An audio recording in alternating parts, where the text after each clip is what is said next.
నమస్తే, welcome to four sides TV special debate. నేను విజయ్.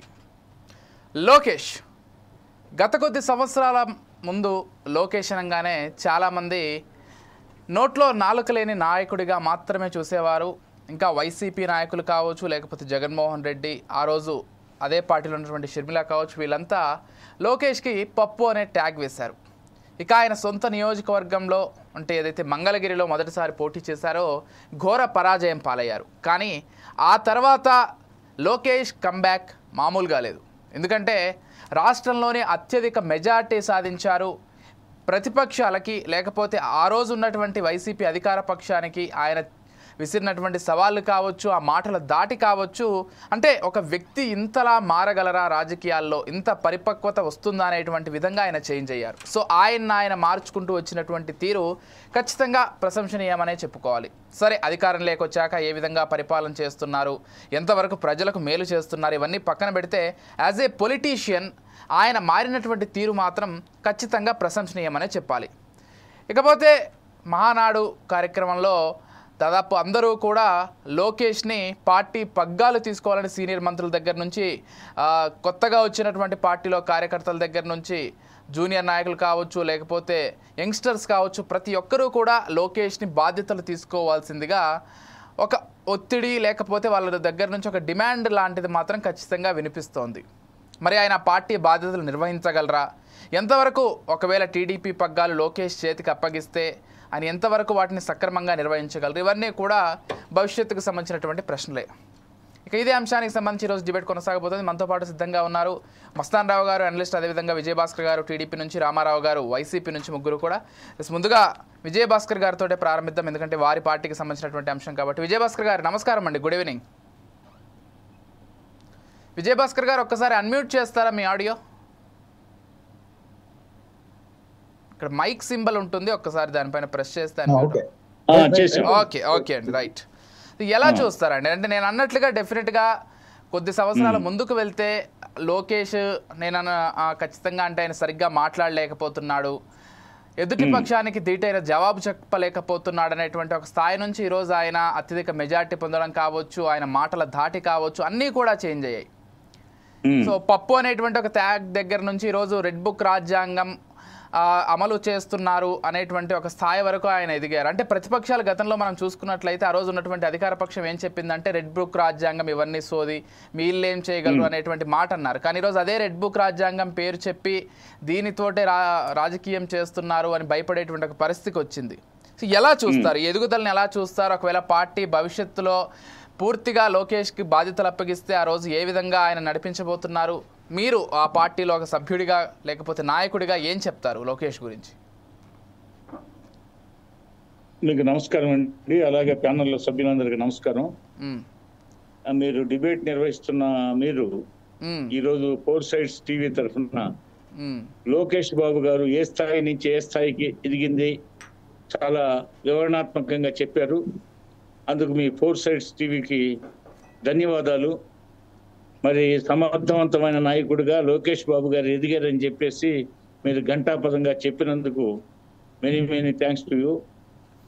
ఈ నేపథ్యంలో మరి ఎవరైనా everything begins with small. Godavari నది పుట్టిన చోట ఒక పిల్ల కాలువలాగా తయారై తర్వాత అఖండ గౌతమిగా మనం రాజమండ్రి దగ్గర, భద్రాచలం దగ్గర చూస్తాం. అలాగే ఆయన స్టాన్ఫోర్డ్ యూనివర్సిటీ నుంచి, ప్రపంచ బ్యాంకులో ఎంప్లాయీ దగ్గర నుంచి ఒక్కసారిగా రాజకీయాల్లోకి వచ్చాడు. వచ్చిన తర్వాత మొదట్లో ఏదో అనుకున్నారు, తర్వాత ఈరోజు చాలా గొప్ప స్థాయికి ఎదిగే భవిష్యత్తు ఉన్న నాయకుడిగా మీరంతా, అదేవిధంగా ప్రజానీకం, మా పార్టీ శ్రేణులు గుర్తిస్తున్నందుకు చాలా సంతోషంగా ఉంది. అదేవిధంగా ఈ మహానాడులో అనేక, ఈరోజు మొదటి రోజు పూర్తయింది, రేపు సెకండ్ డే, ఎల్లుండి థర్డ్ డే, రేపు అనేక తీర్మానాలు అవి ఉంటాయి. జాతీయ దృక్పథం కలిగినటువంటి పార్టీ, ప్రాంతీయ పార్టీ అయినప్పటికీ తెలుగుదేశం పార్టీ ఎన్టీఆర్ గారి టైం అప్పటి నుంచి నేషనల్ ఫ్రంట్ని లీడ్ చేయడం జరిగింది. వాజ్పేయి గారి గవర్నమెంట్ ఉన్నప్పుడు ఎన్డీఏని, అదేవిధంగా ప్రస్తుతం మోడీ గారి నేతృత్వంలో ఈ ప్రభుత్వాన్ని కూడా లీడ్ చేయడం జరిగింది. ఈ నేపథ్యంలో మోడీ గారి గవర్నమెంట్ తో పాటు రాష్ట్రంలో కూటమి ప్రభుత్వాన్ని కూడా మేము లీడ్ చేస్తున్నాం. ఈ నేపథ్యంలో మేము జాతీయ దృక్పథం కలిగిన మా పార్టీ అటు ప్రాంతీయ సమస్యలతో పాటు రాష్ట్ర సమస్యలతో పాటు జాతీయ స్థాయిలో అనేక సమస్యల మీద రేపు చర్చలు తీర్మానాలు ఉంటాయి. అదేవిధంగా పోతే మా పార్టీ కార్యకర్తలు నాయకులకి నివాళులు అర్పించడం జరిగింది. అదేవిధంగా వీర సైనికులకి, అదే మన పహల్గాము టూరిస్టులకి నివాళులు అర్పించడం, అదేవిధంగా మన వీర సైనికులకి మరోసారి వారి శౌర్యాన్ని వెలకట్టలేని వారి శౌర్యాన్ని గురించి అభినందనలు తెలియజేయడం ఇవన్నీ జరుగుతాయి. అందువల్ల మహానాడులో అటు జాతీయ స్థాయి అంశాలు ఉంటాయి, ప్రాంతీయ స్థాయి అంశాలు, అదేవిధంగా పహల్గాం టూరిస్టులకు సంబంధించి, అదేవిధంగా మన వీర సైనికులకు సంబంధించిన అంశాలు, అదేవిధంగా మిగిలిన స్థానిక సంస్థలు వాటికి సంబంధించిన సమస్యలు, వ్యవసాయ రంగ విధానం, అదేవిధంగా చేనేతకారులు, మత్స్యకారులు, అదేవిధంగా కార్మిక సమస్యలు, వీటన్నిటికి సంబంధించినటువంటి, అదేవిధంగా వైద్యానికి సంబంధించి అనేక రంగాల మీద రేపు చాలా చర్చలు తీర్మానాలు ఇవన్నీ జరుగుతాయి. అదేవిధంగా చివరి రోజు బహిరంగ సభ భారీ ఎత్తున నిర్వహించడం జరుగుతుంది. మహానాడు అనేది అనేక జిల్లాల్లో ఇప్పటి వరకు పార్టీ ఏర్పడిన 43 సంవత్సరాలు పూర్తయింది. ఈ 43 సంవత్సరాల్లో పార్టీ ఎక్కువగా హైదరాబాద్లో, అదేవిధంగా తిరుపతిలో, విశాఖపట్నంలో, అదేవిధంగా రాజమండ్రి, గుంటూరు, కర్నూలు, నిజామాబాద్, వరంగల్ లాంటి చోట్ల నిర్వహించుకోవడం జరిగింది. ఒంగోలు, త్రోవగుంట ఇక్కడంతా. మరి కడపలో తొలిసారిగా ఈ యొక్క దేవుడి గడపైనటువంటి ఈ యొక్క కడప జిల్లాలో నిర్వహించుకోవాలనే సంకల్పంతో ఈ మొట్టమొదటిసారిగా ఈ రోజు నుంచి మహానాడు 3 రోజుల పాటు ఇక్కడ నిర్వహించుకోవడానికి ఈ రోజే ఈ మొదటి రోజు కార్యక్రమం పూర్తి చేసుకోవడం జరిగింది. రేపు ఎల్లుండు ముందుగా నేను చెప్పినట్లుగా కార్యక్రమాలు ఉంటాయి. అదేవిధంగా అందరూ మీరు అన్నట్లు భవిష్యత్తు ఎలా ఉంటుంది, లోకేష్ బాబు గారి భవిష్యత్తు ఎలా ఉంటుంది అంటున్నారు. భవిష్యత్తు ఆయన ఇప్పటికే మీరంతా మీ అందరి చేత అనేక మంది చేత ప్రశంసలు అందుకుంటున్నాడు, సమర్థ నాయకుడు అని చెప్పి. ఆయన భవిష్యత్తు కాదు కానీ ఆయన చేతిలో పార్టీ ఉంటే పార్టీ భవిష్యత్తు ఏంటని, ఆయన చేతిలో పార్టీ ఉంటే అంటే ఆయన చేతిలో పార్టీ ఉంటే పార్టీ భవిష్యత్తు అంటే అసలు మీకు ఎందుకు అనుమానం వచ్చింది, ఎందుకు అనుమానం వస్తుంది? అసలు ఇప్పుడు చంద్రబాబు నాయుడు గారు జాతీయ పార్టీ అధ్యక్షుడిగా ఉన్నాడు. పల్లా శ్రీనివాస్ గారు అధ్యక్షులుగా ఉన్నారు. వర్కింగ్ ప్రెసిడెంట్ కంటే అది పార్టీ జాతీయ అధ్యక్షులు వారు పొలిట్ బ్యూరో చర్చించి నిర్ణయం తీసుకుంటారు. ఆ అవసరమైతే తీసుకుంటారు, లేకపోతే ఇంకా కొన్నాళ్ళు వేచి చూడాల్సి ఉంటే వేచి చూస్తారు. అదేవిధంగా పార్టీ క్యాడర్ ఆయన్ని వర్కింగ్ ప్రెసిడెంట్ గా చూడాలనుకుంటుంది. పార్టీ శ్రేణులు అయితేమి, క్రియాశీల కార్యకర్తలు అయితేమి, సాధారణ మీరు కోరుకుంటున్నారా వ్యక్తిగతంగా ఒక పార్టీ లీడర్ గా? నేను కోరుకుంటున్నా. ఎందుకంటే యువ రక్తం రావాలి. పావన నవజీవన బృందావన నిర్మాతలైన ఈ భావి ఆంధ్ర భాగ్య విధాతలకి లీడ్ చేసే ఒక సమర్థవంతమైన యువ నాయకత్వం, నెత్తులు మండే శక్తులు మండే ఈ యువతరాన్ని ప్రోత్సహించే ఒక శక్తి అవసరం. ఆ శక్తిగా లోకేష్ బాబుని మొత్తం పార్టీ యంత్రాంగం అంతా, అంటే సాధారణ కార్యకర్తల నుంచి క్రియాశీల కార్యకర్తల వరకు, సీనియర్ లీడర్ల వరకు అందరూ లోకేష్ బాబులో ఒక వేళను చూస్తున్నారు, ఒక శౌర్య పరాక్రమాలు కలిగిన ఒక నాయకుడుగా చూస్తున్నారు. ఈ కాలమాన పరిస్థితులకు అనుగుణంగా ఆయన నాయకత్వం ఎంత అవసరం. ఇప్పటికే మీరు అన్నట్టు చాలా స్థాయికి ఎదిగాడు. ఇంకా ఈయన ప్రోత్సహించే కొద్దీ మరింత విశ్వరూపం ప్రదర్శించే అవకాశం ఉంది లోకేష్ బాబు గారు అని చెప్పేసి పార్టీ శ్రేణులంతా ఆకాంక్షిస్తున్నారు. వారి ఆకాంక్షల మేరకు పార్టీ కూడా ఆలోచించాల్సిన అవసరం ఉంది.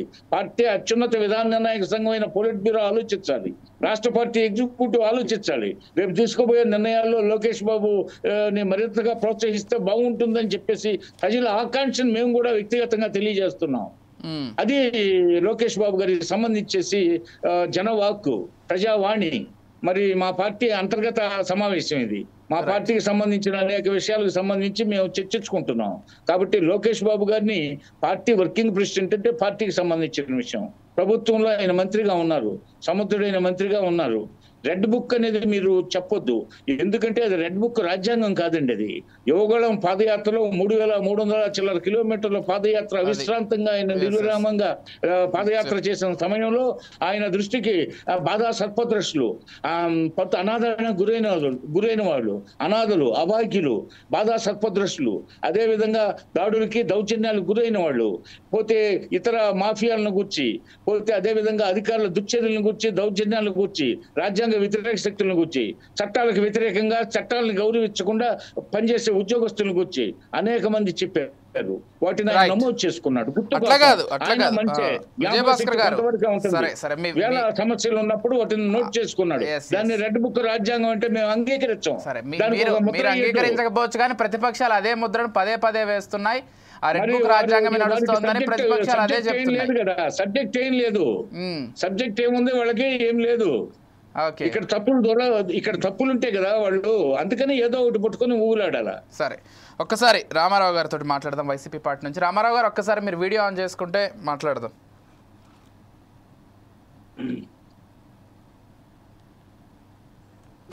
సరే, ఈలోపు మస్తాన్ రావు గారితో మాట్లాడదాం. ముందు పొలిటికల్ పార్టీస్తో మాట్లాడి అనలిస్ట్ గారితో మాట్లాడదాం అనుకున్నా. సరే పర్లేదు, రామారావు గారు కొంచెం డిలే.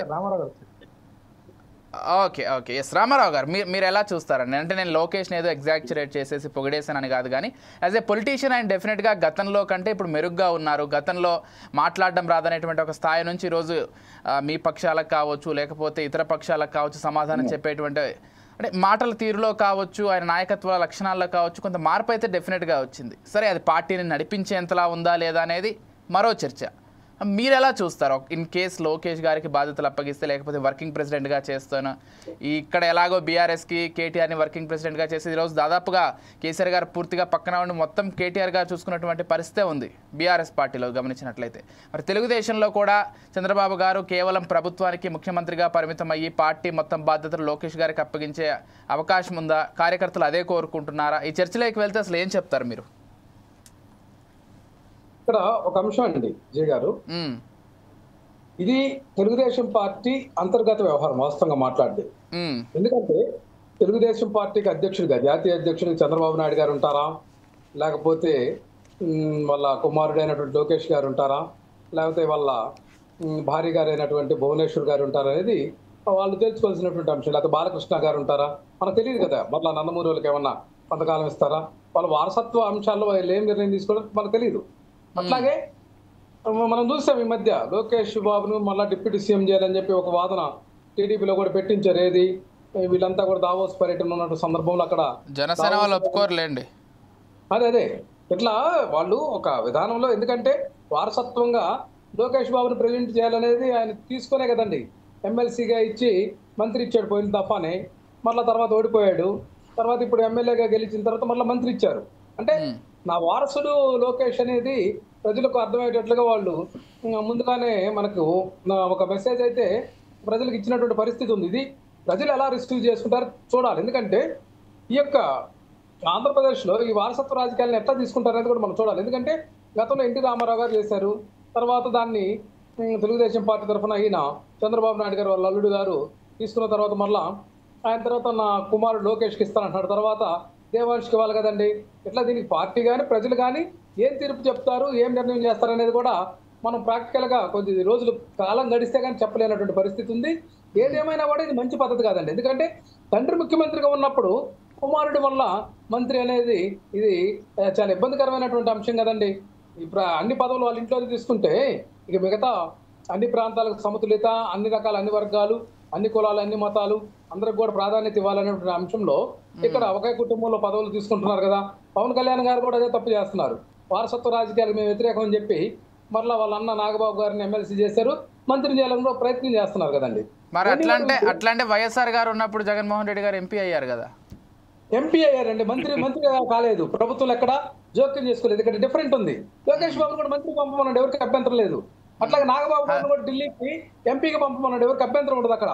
అంటే అక్కడ మొత్తం రాష్ట్రం తరఫున ప్రాతినిధ్యం వహించవచ్చు. ఇక్కడ ప్రభుత్వంలో మంత్రిగా ఉండేదానికి ఎంపీగా ఉండేదానికి చాలా వ్యత్యాసం ఉందండి. ఇక్కడ వీళ్ళ పనులు ఢిల్లీలో చక్క పెట్టుకోవడానికి అసిస్టెన్స్ తీసుకోవచ్చు. అసలు ప్రభుత్వంలోనే డైరెక్ట్ గా పెట్టుకునేటటువంటి విధానం వీళ్ళ ద్వారానే మనకు ప్రస్ఫుటం అవుతా ఉంది. అంటే ఇప్పుడు పక్క రాష్ట్రంలో మీకు బాగా ఆప్తులైనటువంటి కేసీఆర్ గారి పార్టీలో ఏమో కొడుకు మంత్రిగా ఉంటారు, అల్లుడు మంత్రిగా ఉంటారు, కూతురికి ఎమ్మెల్సీ ఇస్తారు. మా రాష్ట్రంలో లేని ఈ రాష్ట్రంలో వాళ్ళకి మాత్రం ఎందుకండి ఇన్ని కండిషన్స్? అసలు అట్లా కాదండి, పక్క రాష్ట్రంలో చేసింది పొరపాటే. అసలు మాకే సంబంధం. మీరు అది ఒప్పుకుంటే ఓకే, అప్రిషియేట్. ఎగ్జాంపుల్ చెప్తున్నాను అంతే నేను మిమ్మల్ని. ఖచ్చితంగా అది ఎవరు సమర్థించకూడదు. తమిళనాడులో కూడా అంటే అనేక ఎగ్జాంపుల్స్ ఉన్నాయి బాగా అర్థం అవడానికి మన ప్రేక్షకులకి.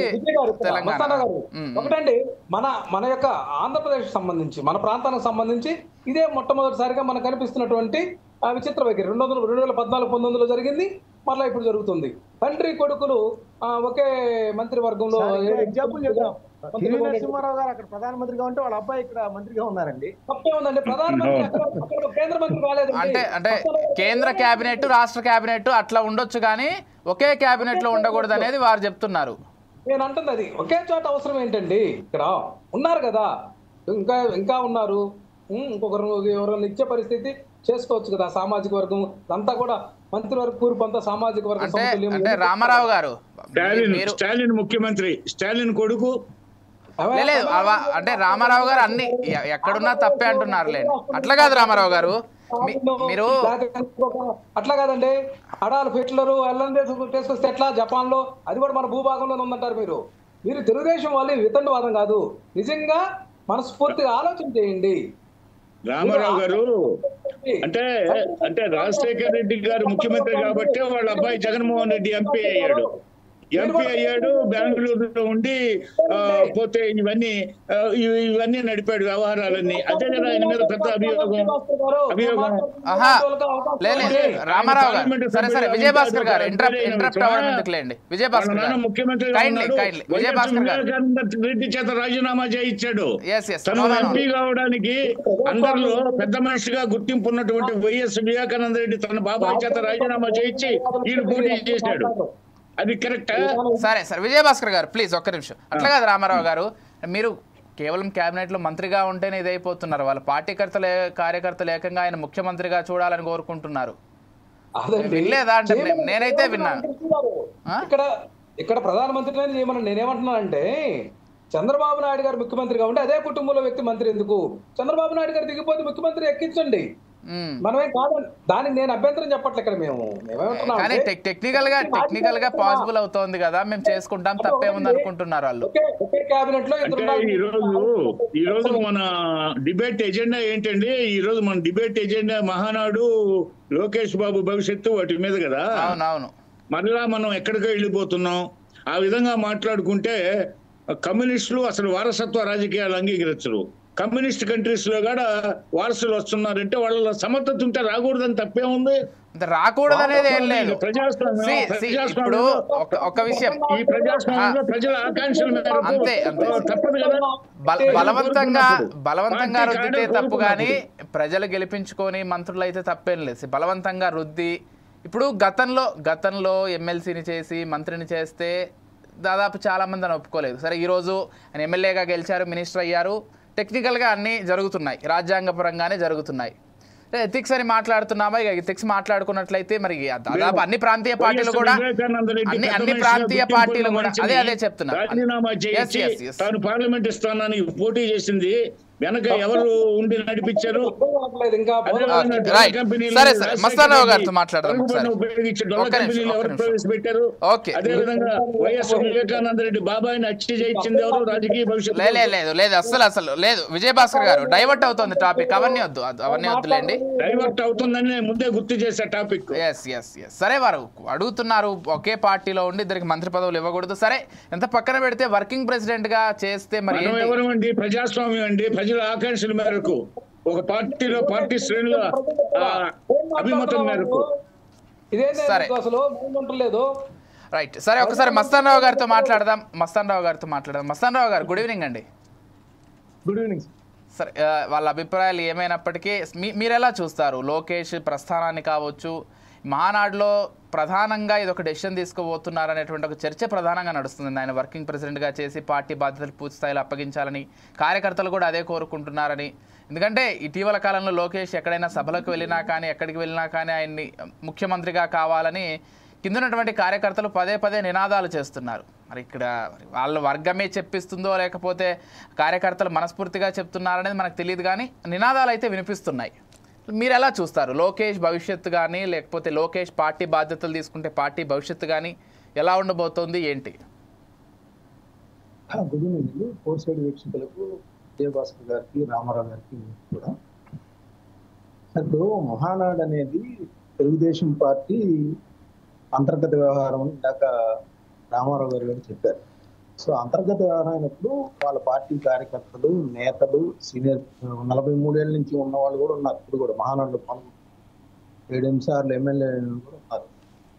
వాళ్ళందరూ కూడా ఈరోజు యువకుడైన లోకేష్ కి పార్టీ నాయకత్వ బాధ్యతలు అప్పగిస్తే బాగుంటుందని బహిరంగంగా చెప్పారు. రామానాయుడు గారు చెప్పారు, నిమ్మల రామానాయుడు గారు, డోలా బాలా వీరాంజనేయ స్వామి గారు చెప్పారు, జీవి ఆంజనేయులు గారు చెప్పారు, కమలాపురం నుంచి నేను కృష్ణ చైతన్య రెడ్డి గారు చెప్పారు. ఇంకా చాలా మంది కూడా ఈరోజు వాళ్ళు కోరుకుంటున్నారు.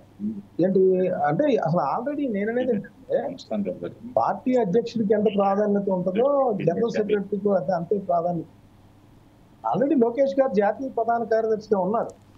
జాతీయ ప్రధాన కార్యదర్శిగా ఉండి ఆయన ఇటీవల కాలంలో రీసెంట్ డెవలప్మెంట్ చూస్తే గత కొంతకాలంగా ఆయన పార్టీ వ్యవహారాలు నడుపుతున్నారు. అదంతా పక్కన పెడితే ఇప్పుడు రీసెంట్ గా ఆయన 1,000 సభ్యత్వాలు 1,000 పైగా చేశారు. తెలంగాణలో కూడా అంతర్ధానం అయిపోయింది అనుకున్న తెలుగుదేశం పార్టీ మళ్ళీ పునరుద్ధరణ చేయడానికి లక్షలాది మంది కార్యకర్తలు సభ్యత్వం తీసుకున్నారు. ఆ కార్యకర్తలకు సంబంధించి బాగోగులు కానీ, వాళ్ళు ఎవరైతే చనిపోయి ఉంటారో వాళ్ళ పిల్లలకి సంబంధించి ఎడ్యుకేషన్ కానీ, ఎన్టీఆర్ ట్రస్ట్ ఇవన్నీ కూడా ఆయన లుకాఫర్ మొత్తం ఆయనే చూస్తున్నారు. ఆల్రెడీ ఆయన పార్టీకి సంబంధించి అన్ని విధాలు పనిచేస్తున్నారు. అధ్యక్షుడిగా, జాతీయ అధ్యక్షుడిగా చంద్రబాబు నాయుడు గారు ఉన్నప్పటికీ కూడా క్షేత్రస్థాయిలో వర్కర్స్ అంతా జరుగుతుంది అంతా కూడా లోకేష్ గారి నేతృత్వంలో అనేది బహిరంగ రాస్తున్నారు. ఆల్రెడీ వాళ్ళ పార్టీకి సంబంధించి స్టేట్ కి సంబంధించి పల్లా శ్రీనివాసరావు గారికి ఇచ్చారు. అది ఒక కొత్త సాంప్రదాయం బీసీలకి ఇవ్వటం మొన్నదాకా అచ్చెన్నాయుడు గారు ఈయన చేస్తా ఉన్నారు. నేననేది ఏంటంటే తెలుగుదేశం పార్టీ 1982 మార్చిలో 29వ తారీఖు స్థాపించిన తర్వాత 9 నెలల్లో అధికారంలోకి వచ్చింది. ఆ తర్వాత అనేక సంక్షోభాలు 1984లో ఒక సంక్షోభం ఎదుర్కొంది, 1995లో ఒక సంక్షోభం ఎదుర్కొంది. ఆ తర్వాత చూస్తే 2019లో పెద్ద పెను సంక్షోభం అది ఒక రకంగా. ఎందుకంటే అంతకుముందు ఎంతో కొంత ప్రభావం చూపేది రాష్ట్ర రాజకీయాల్లో. 23 స్థానాలకు వెళ్ళిపోయి పార్టీ ఏమైపోయింది చంద్రబాబు నాయుడు గారు కూడా వాహనాలు చేశారు. పార్టీ పని అయిపోయిందని చాలా మంది అనుకున్నారు. కానీ చంద్రయ్య లాంటి వాళ్ళు ఉండి మన గ్రామాన ఏ విధంగా తెలుగుదేశం పార్టీని పట్టించుకున్నారనేది చూసాము. ఆయన స్ఫూర్తిని కూడా చెప్పారు. అంటే తెలుగుదేశం పార్టీ బలం ఏంటంటే ఫస్ట్ నుంచి కూడా గ్రామ ప్రాంతాల్లో వేళ్ళుకొని ఉంది. అంటే కాంగ్రెస్ పార్టీ 1982 వరకు రాష్ట్రాన్ని పరిపాలించినప్పుడు అవిచ్ఛిన్నంగా పరిపాలించినప్పుడు వాళ్ళ పరిపాలన పట్ల ప్రజలందరూ ఏవగుంటూ ఉన్న పరిస్థితుల్లో ఈయన స్థాపించడం, ఆ శూన్యత, రాజకీయ శూన్యత ఏదైతే ఉందో వాళ్ళందరూ కూడా ఆ ప్రభుత్వం మీద ఆగ్రహం వ్యక్తం చేస్తూ ఈయన్ని అధికారంలోకి 9 నెలల కాలంలోనే, పార్టీ స్థాపించిన 9 నెలల కాలంలోనే ముఖ్యమంత్రిగా అధిష్ఠించారు ఆయన. సో ఇవన్నీ కూడా తెలుగుదేశం పార్టీ యొక్క నడవడిక 43 ఏళ్లలో ప్రజల అభిమానాలు చూరగొనటం ఎప్పటికప్పుడు. ఒకవేళ ఆయన 89లో ఒకసారి ఓడిపోయింది, అదేవిధంగా 2004లో, 2009లో ఓడిపోయింది, 2019లో కూడా ఓడిపోయిన పరిస్థితి. సో ఇవన్నీ కూడా చూసుకొని కూడా తిరిగి ఇప్పుడు 175 విభజన ఆంధ్రప్రదేశ్ లో కూడా ఇక్కడ 170 ఇందాక చెప్పారు 93 స్ట్రైక్ రేట్. అఫ్కోర్స్ వాళ్ళు పొత్తులతో కూడా వచ్చి ఉండొచ్చు. ఈరోజు జాతీయ పార్టీలుగా ఉన్న కాంగ్రెస్ కావచ్చు, మన్మోహన్ సింగ్ సర్కార్ కావచ్చు, నరేంద్ర మోడీ గారి సర్కార్ పొత్తులతోనే నడుస్తున్నాయి. అన్ని కూడా పొత్తులతోనే, పక్కన తమిళనాడులో కూడా పొత్తులతోనే నడుస్తున్నాయి. ఇదేం కాదు. సో తెలుగుదేశం పార్టీ తిరిగి మళ్ళీ మన ఆంధ్రప్రదేశ్ రాజకీయాల్లో తనదైన ముద్ర వేసింది. అది వెళ్తా ఉంది. ఇవాళ చూస్తే ఏంటంటే ఇప్పుడు ఈ ప్రభుత్వం ఏర్పడినప్పటి నుంచి కూడా తెలుగుదేశం పార్టీ ఈ విజయం వెనుకాల ప్రత్యేక పరిస్థితులు ఉన్నాయి. ఏంటి, యువగణం పాదయాత్ర పేరుతో లోకేష్ గారు గతంలో ఆయన్ని శుద్ధపప్పు అని బ్రాండ్ కట్టి ఆయన మాటల్ని చాలా కామెడీగా ట్రోల్ చేసి అసలు ఆయన రెడ్ బుక్ రాసుకుంటే ఎక్కడ మడిచిపెట్టుకోండి ఈ విధమైన ఒక ప్రత్యర్థి పార్టీకి సంబంధించిన నాయకులందరూ కూడా ఒక తూలనాడుతూ పెంచుపడుతూ చేసిన పరిస్థితుల్లో నుంచి ఈరోజు ఎందుకంటే మీరు చెప్పారు ఇందాక ఎమ్మెల్సీగా దొడ్డిదారిన మంత్రి పదవి ఇచ్చారనేది కూడా ఆయన ఎదుర్కొన్నారు. అది కూడా ఒక కారణం, ఆయనకు సంబంధించి గెలవలేకపోవడం, తిరిగి ఆయన దొడ్డిదారిని రావడం కూడా ఒక కారణం. కానీ ఈ రోజు ఆయన 90,000కు పైగా మెజార్టీతో ఆయన మంగళగిరిలో ఆయన ప్రూవ్ చేసుకున్నారు. ఇంకా ప్రజాస్వామ్యంలో ఒక మనిషి మీద కేసులు ఉన్నా కూడా, మనం బీహార్ దగ్గర నుంచి చూస్తున్నాం, ఇక్కడ చూస్తున్నాం, ఎలా ఉన్నా ప్రజల తీర్పే అంతిమ తీర్పుగా చలామణి అవుతున్న పరిస్థితి. వాళ్ళ మీద నేరాలు ఉండొచ్చు, లేకపోతే వైట్ కాలర్ అఫెన్సెస్ ఉండొచ్చు, బ్యాంక్ కానీ ఈ రోజు మనం అనుకుంటుంది ఏంటి, మనం రాజకీయాల్లో ప్రజల అభిమానం చూడగలగలిగితే వాళ్ళు మంత్రులుగా, ఎమ్మెల్యేలుగా, లేకపోతే ముఖ్యమంత్రులుగా ఉండొచ్చు అనేది అది అనివార్యంగా మనం అందరం అంగీకరించాల్సిన వాస్తవం. సంస్కరణలు ఎలా ఉన్నప్పటికీ కూడా. సో ఇప్పుడు ఈ విషయానికి వస్తే ఆల్రెడీ ఆయన పనిచేస్తా ఉన్నారు. ఈ చంద్రబాబు నాయుడు గారి మంత్రివర్గం కూడా లోకేష్ గారి భవిష్యత్తు నిర్ణయించే విధంగా యువకులైన, ఎందుకంటే గోరంట్ల బుచ్చి చౌదరి గారు లాంటి వాళ్ళు కానీ, ఇటీవల పార్టీలో హామీ ఇచ్చి తీసుకున్న కన్నా లక్ష్మీనారాయణ లాంటి వాళ్ళు కానీ, యనమల రామకృష్ణ లాంటి వాళ్ళు కానీ, ఎందుకంటే ఆయన 95లో సంక్షోభంలో చంద్రబాబు నాయుడు గారికి ఆయన చేసిన సహాయం ఇవన్నీ ఉన్నాయి. కానీ లోకేష్ గారి భవిష్యత్తుని దృష్టిలో పెట్టుకునే ఈ మంత్రివర్గ నిర్మాణం కూడా జరిగిందని దాంట్లో ఎటువంటి ఇది లేదు, బహిరంగ రహస్యం అది. సో ఇప్పుడు కూడా ఖచ్చితంగా ఆయనకి, మీరు గతంలో మనం 10 రోజుల క్రితం పెట్టుకున్నప్పుడు కూడా మనం చెప్పాం ఆ రోజు, ఖచ్చితంగా ఆయనకి వర్కింగ్ ప్రెసిడెంట్ ఇవ్వబోతా ఉన్నారు, దానికి సంబంధించిన అడుగులు పడతా ఉన్నారు. ఈ రోజు అదే జరుగుతా ఉంది. ఈరోజు ఎలక్షన్ కమిషన్ నిబంధనల మేరకు తెలుగుదేశం పార్టీ ఎన్నికల సంఘం ఒకటి నియమించుకున్నారు. దానికి వర్లరామయ్య గారు చైర్మన్ గా ఉన్నారు. జాతీయ అధ్యక్షుడిగా ఇవాళ సాయంత్రం 5 గంటల వరకు కూడా నామినేషన్ స్వీకరిస్తారు. నాకు తెలిసి ఇంకా ఎవరు ప్రకటించలేదు, బట్ చంద్రబాబు నాయుడు గారు ఒక్కడే వేసి ఉండొచ్చు జాతీయ అధ్యక్షుడు. వర్కింగ్ ప్రెసిడెంట్ కి సంబంధించి ఆయన నియమిస్తారు. వర్కింగ్ ప్రెసిడెంట్ నియమించేది జాతీయ అధ్యక్షుడిగా ఎవరైతే ఎన్నికవుతారో ఆయన నియమిస్తారు.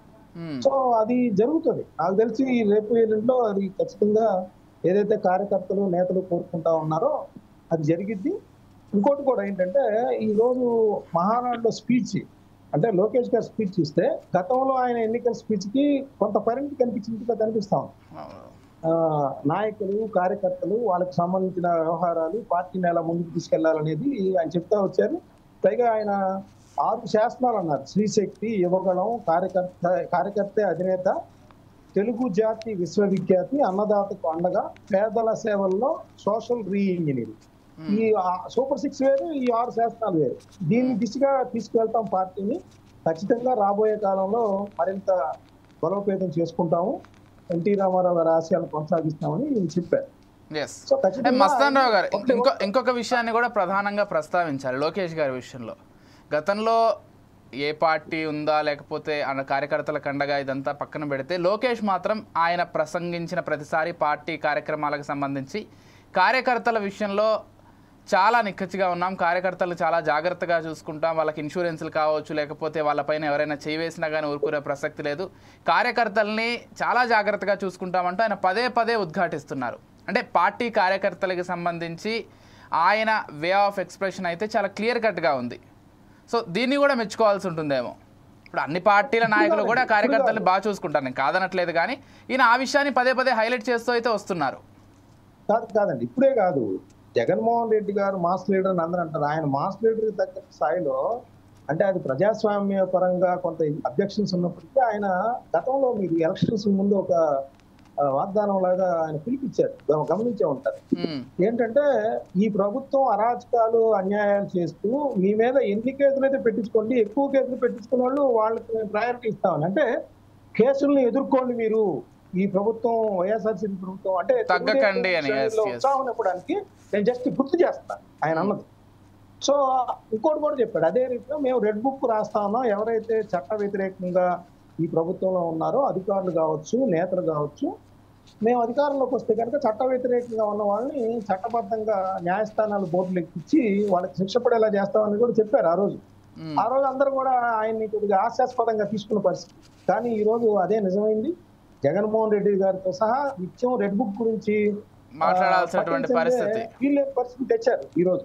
ఇంకొకటి సార్, ఒక హాఫ్ మినిట్ మీరు కంప్లీట్ చేస్తారు తప్పకుండా. ఇప్పుడు రామారావు గారు వారసత్వం అన్నప్పుడు ఆయన ఆ పార్టీ కూడా వేరు చూపిస్తారు. ఇప్పుడు జగన్మోహన్ రెడ్డి గారు ఎంపీగా పోటీ చేస్తానన్నప్పుడు వివేకానంద రెడ్డి గారు పడిన ఆవేదన అంతా కూడా ఆయన కూడా బయట అందరికీ చెప్పారు, అన్ని పేపర్లో వచ్చింది, నన్ను బలవంతం చేశారని. ఒకటి. రెండవది ఏంటంటే, ఒక పార్టీ అధినేతగా జగన్మోహన్ రెడ్డి గారు ఉన్నప్పుడు ఇంకో మహిళను పెట్టచ్చు కదా, వాళ్ళ అమ్మగారిని ఎందుకు పెట్టుకున్నారు గౌరవాధ్యక్షురాలుగా? చెప్తారా సమాధానం? లేదు కదా.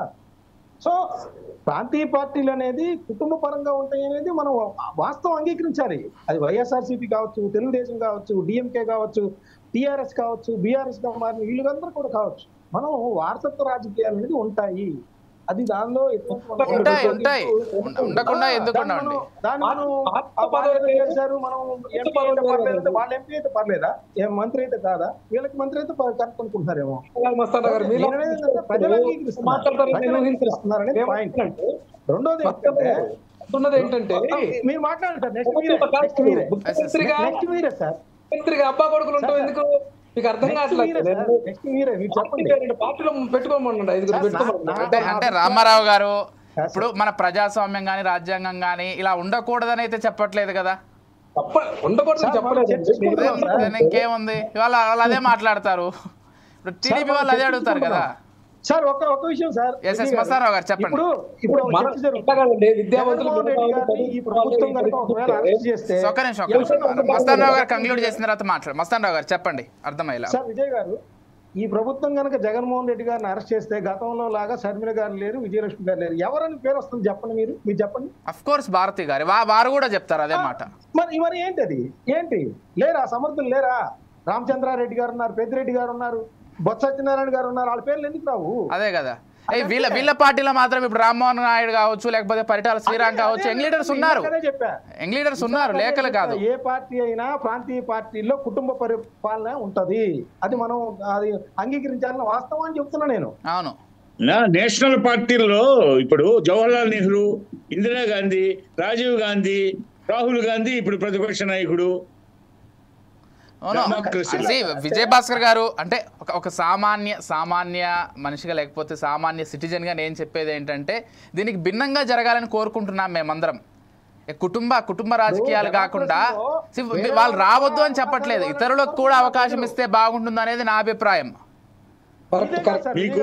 మీకు ఒక విషయం చెప్తా, నేను చెప్పండి. పెద్దలు మస్తాన్ రావు గారిని రిక్వెస్ట్ చేస్తున్నా, ఒక్క నిమిషం చెప్పండి. పెద్దలు మస్తాన్ రావు గారిని రిక్వెస్ట్ చేస్తున్నా, ఒక్క నిమిషం.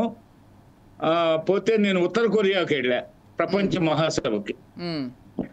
కామ్రేడ్ కిమ్ ఇల్ సంగ్ ఆ దేశాన్ని 49 సంవత్సరాలు పరిపాలించాడు.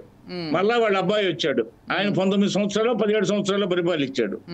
మళ్ళా వాళ్ళ అబ్బాయి వచ్చి ఇప్పుడు తొడగొడుతున్నాడు. 3 తరాలు అనమాట. ఆ దేశాన్ని మొత్తం 1948లో స్వాతంత్రం పొందిన విజయ్ భాస్కర్ గారు, మీరు ప్రపంచంలో ఇన్ని దేశాలు ఉండగా వారసత్వ రాజకీయాలు ఉన్నటువంటి దేశాన్ని ఎగ్జాంపుల్ గా తీసుకోవడం ఎందుకు? ఒక అమెరికాని తీసుకోండి, ఒక యూకేని తీసుకోండి, ఇవి ఎగ్జాంపుల్స్ గా తీసుకోండి. కొరియానే ఎగ్జాంపుల్ గా తీసుకోవాల్సిన అవసరం ఏముంది? మన చేతుల్లో లేదు, అది ప్రజల ఆకాంక్షల మేరకు ఆయా దేశాల్లో ఉండే కాలం ప్రజలు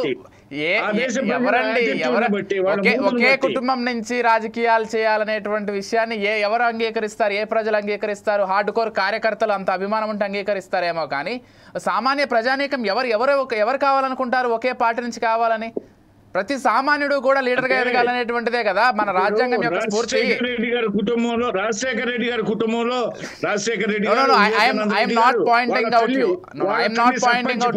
సర్పంచ్ గా చేశారు. వాళ్ళ తల్లి పులివెందులు సర్పంచ్ గా చేశారు. I do agree. I'm not targeting TDP alone. ఇక్కడ అన్ని పార్టీలు అలాగే ఉన్నాయి, అన్ని పార్టీలు అలాగే ఉన్నాయి. అన్ని పార్టీలు, నాట్ జస్ట్ టీడీపీ. సరేలేండి, అంశం అనవసరంగా డైవర్ట్ అవ్వద్దు. కానీ మస్తాన్ రావు గారు, ఫైనల్ గా లోకేష్ గారి చేతికి పగ్గాలు వెళ్తే, లేకపోతే ఆయన పార్టీ వర్కింగ్ ప్రెసిడెంట్ గా ఉంటే పార్టీ మరింత అభివృద్ధి చెందే అవకాశం ఉందా, లేకపోతే సంక్షోభం లాంటి స్థాయికి వెళ్ళే అవకాశం ఉందా? అసలు మీ అభిప్రాయం ఏంటి, మీరేంటి చెప్తారు? సార్, ఇప్పుడు ఆల్రెడీ ఆయన నాయకత్వానికి సంబంధించి రంగం సిద్ధం చేశారు. దానికి సంబంధించి క్షేత్రస్థాయిలో ఆ మంత్రులను కూడా యంగ్స్టర్స్ నియమించారు. జిల్లా అధ్యక్షులుగా కూడా రేపు పొద్దున ఈ మహానాడు అయిపోయిన తర్వాత లోకేష్ ఎవరైతే ఇష్టలుగా ఉంటారో వాళ్ళే ఖచ్చితంగా వాళ్ళ యంగ్ టీం అనేది రెడీ అయిపోతుంది. ఎటువంటి ఇది లేదు. ఇప్పుడు పరిపాలనా వ్యవహారాలు చూడండి, మీరు ఏ మంత్రి వ్యవహారం వచ్చినా కూడా ఆయన దానిలో ఇంటర్ఫీర్ అవుతా ఉన్నారు. కేంద్ర స్థాయిలో వెళ్ళి ప్రధానమంత్రి గారిని, అమిత్ షా గారిని కలిసే విషయంలో కూడా చంద్రబాబు నాయుడు గారి తర్వాత ఆయనే కనిపిస్తా ఉన్నారు తెలుగుదేశం పార్టీకి. అది రంగం సిద్ధం అయిపోయింది. నేను విన్నది ఏంటంటే మొన్నటి మంత్రివర్గంలో కూడా లోకేష్ గారి ప్రమేయం చాలా బలంగా ఉంది. వారి అభిప్రాయాల్ని చాలా గట్టిగా పరిగణలోకి తీసుకొని ఆ మంత్రివర్గం ఏర్పడింది అనేది నేను వ్యక్తిగతంగా విన్నాను. ఖచ్చితంగా అండి జరిగింది జరుగుతుంది. అయితే ఆయన నాయకత్వంలో ఎప్పుడైనా ఒంటరిగా అంటే చంద్రబాబు నాయుడు గారు ఉన్నంతకాలం ఆ నీడను ఉండాల్సింది తప్పితే చంద్రబాబు నాయుడు గారిని అధిగమించి పెట్టి ఈయన ముఖ్యమంత్రిగా జాతీయ అధ్యక్షుడిగా ఉండే పరిస్థితి ఉండదు. మహా అయితే నెక్స్ట్ టర్మ్ లోకి వచ్చేసరికి పార్టీ అధ్యక్షుడిగా వర్కింగ్ ప్రెసిడెంట్ కాకుండా మెయిన్ అధ్యక్షుడిగా కూడా నియమించే అవకాశాలు ఉంటాయి. కానీ చంద్రబాబు నాయుడు గారు ఉన్నంతకాలం అధికారంలో ఉంటే కనుక ఆయనే ముఖ్యమంత్రిగా ఉంటారనేది మనం అంగీకరించాల్సిన వాస్తవం. అంతే ప్రజలు కూడా యాక్సెప్ట్ చేయరు ఆ విషయాన్ని. ఎస్, విజయభాస్కర్ గారు మీరేం చెప్తారండి ఫైనల్గా? లోకేష్ గారి నాయకత్వాన్ని ఏ విధంగా చూస్తారు? భవిష్యత్తు ఎలా ఉండబోతోంది లోకేష్ గారి నాయకత్వంలో? లోకేష్ గారి నాయకత్వం చాలా సమర్థనీయంగా ఉంటుంది. మీకు వ్యక్తిగతంగా ఆయనతో ఏమైనా పరిచయం కానీ అలా ఏమైనా ఉందా? వారితో అనుబంధం కానీ? పరిచయం ఎందుకు ఉండదండి. ఆ పార్టీలో నేను 82 మార్చి 29 ఫౌండర్ మెంబర్ని, ఆ పార్టీ ఫౌండర్ మెంబర్ని. సన్నిహితంగా ఓటు హక్కు లేదు నాకు, ఓటు హక్కు లేదు. అప్పుడు పార్టీలో చేరినప్పుడు ఓటు హక్కు లేదు. 21 సంవత్సరాలకు అప్పుడు ఓటు హక్కు. రాజీవ్ గాంధీ వచ్చిన తర్వాత 18 సంవత్సరాలు కుదిర్చారు. నేను ఓటు హక్కు లేనప్పుడే ఆ పార్టీలో ఫౌండర్ మెంబర్ నేను నెల్లూరు జిల్లా నుంచి. న్యూ ఎమ్మెల్యే క్వార్టర్స్ లో సాయంత్రం పూట జరిగిన దాంట్లో కొద్ది మంది సంతకాలు తీసుకుంటే ఆ రాష్ట్రం విశాల రాష్ట్రంలో నేను ఒకడిని ఆ కొద్ది మంది సంతకాలు చేసిన రిజిస్టర్ లో. అప్పటి నుంచి ఈ పార్టీలో క్రమశిక్షణ కలిగిన కార్యకర్తగానే ఉన్నాను. నాకు ఎలాంటి పదవీకాంక్ష ఇవి ఉండవు. వాళ్ళు ఏదైనా బాధ్యత అప్పచెప్తే చేయడమే. నేను యూత్ వింగ్ లో పనిచేశాను, పార్టీలో పనిచేశాను. అదేవిధంగా ప్రపంచ మహాసభ ఉత్తర కొరియాకు పంపిస్తే పోయాను. నేషనల్ ఫ్రంట్ ఆల్ ఇండియా కమిటీలో రామ్విలాస్ పాస్వాన్ కన్వీనర్ గా ఉన్న కమిటీలో నేను పనిచేశాను. అదేవిధంగా ఉమ్మడి రాష్ట్రంలో స్టేట్ యూత్ ప్రెసిడెంట్ గా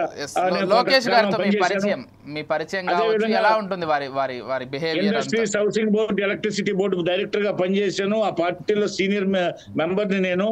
పోతే నేనేంటంటే చెప్పేది, లోకేష్ బాబు గారు ఉన్నత విద్యావంతుడు, యువకుడు.